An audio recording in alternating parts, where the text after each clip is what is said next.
Olá, pessoal, muito bom dia, boa tarde, boa noite. Aqui é a Lourdes Borges, engenheira agrônoma, e hoje eu vim aqui mostrar para vocês os solos que têm maiores riscos de perda de potássio.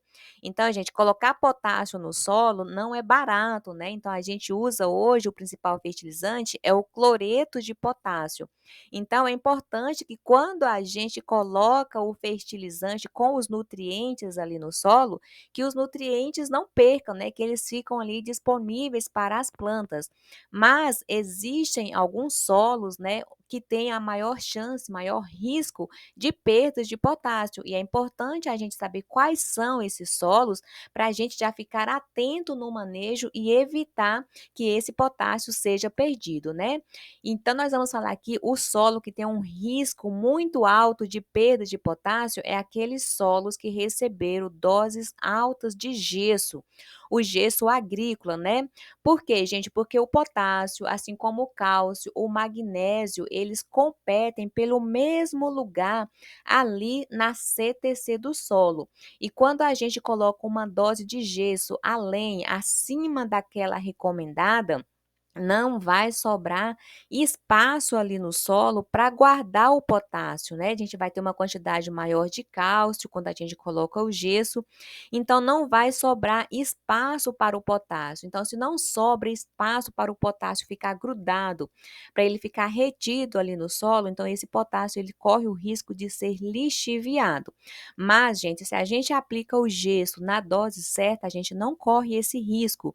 E o gesso, ele é um insumo, né, muito importante para melhorar ali as condições do solo e fazer as raízes crescerem mais.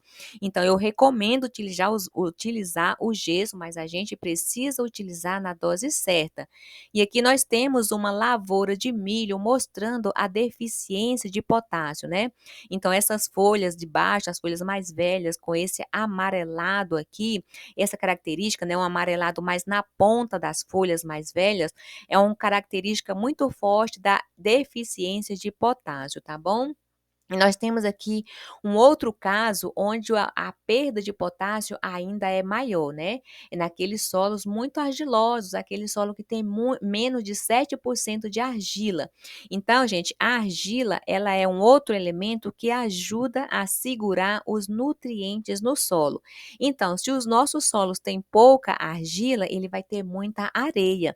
E a areia, ela não tem carga, ela não segura nutriente no solo. Então, se você tem um solo muito arenoso, que tem apenas 7% de argila, nesse caso é indispensável fazer o parcelamento da adubação potássica, né, para evitar as perdas de potássio.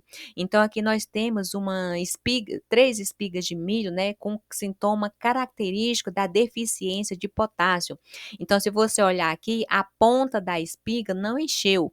Então, se fosse uma planta que não tivesse nenhuma deficiência, toda essa ponta aqui ia estar preenchida com grãos, né? Mas aqui, ó, a ponta não conseguiu encher. Então, essa é uma característica da deficiência de potássio, tá bom?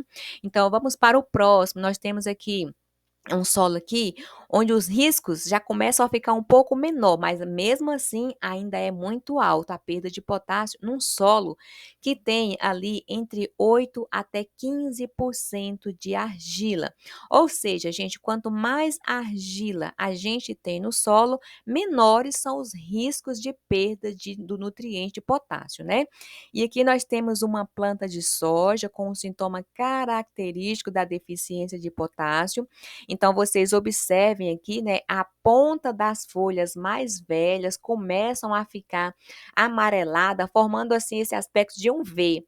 Tá vendo que tem aqui parecendo um V na ponta, né? Porque a parte que começa a amarelar primeiro são aqui a parte da ponta da folha, né? Então, quando você vê uma lavoura toda com esse aspecto, esse é um sintoma característico de plantas que estão com deficiência de potássio e é muito mais comum a gente ver a planta com essas características, né, em solos ali que tem mais areia e menos argila, tá bom? E aqui, conforme eu falei, né, conforme aumenta os teores de argila no solo, vai reduzindo ali as perdas de potássio, né?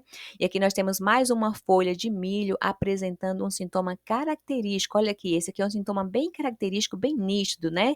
Então você observa aqui, ó, essa a nervura central já começou a ficar amarela, já esbranquiçou, já está até queimando, né? Já está secando. Então essa é uma característica muito forte de uma planta também com deficiência de potássio. Lembrando que a deficiência ela sempre começa pelas folhas mais velhas, né? Mas chega uma hora, gente, se a deficiência for tão severa que toda a planta pode ficar com os sintomas. Mas é importante a gente estar sempre monitorando a lavoura para a gente ver o que está acontecendo, né? Como que esses sintomas vão evoluindo. É igual o pessoal fala, é o olho do dono que engorda o boi, né? E o mesmo vale aqui para a nossa lavoura. O dono, alguém que está responsável, tem que estar sempre observando para ver o que está acontecendo na lavoura. E vamos aqui, gente. Nós temos aqui, ó, que o risco é muito baixo para solos que têm argila ali de 36 a 60%. Ou seja, esse aqui é um solo argiloso, né?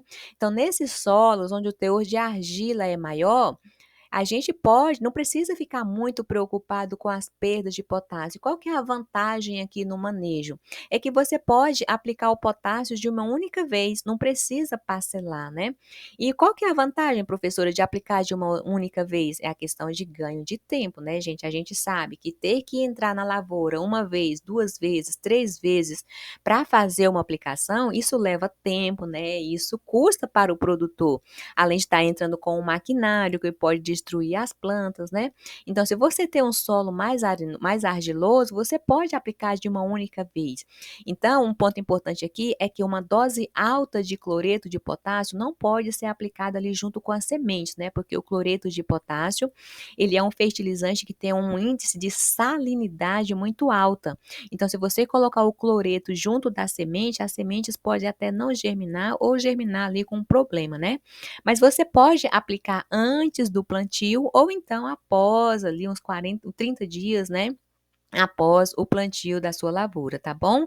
Gente, então era isso que eu tinha para hoje. Eu espero que vocês gostaram. Se vocês gostaram desse vídeo, clique no gostei, se inscreva no canal e até uma próxima oportunidade.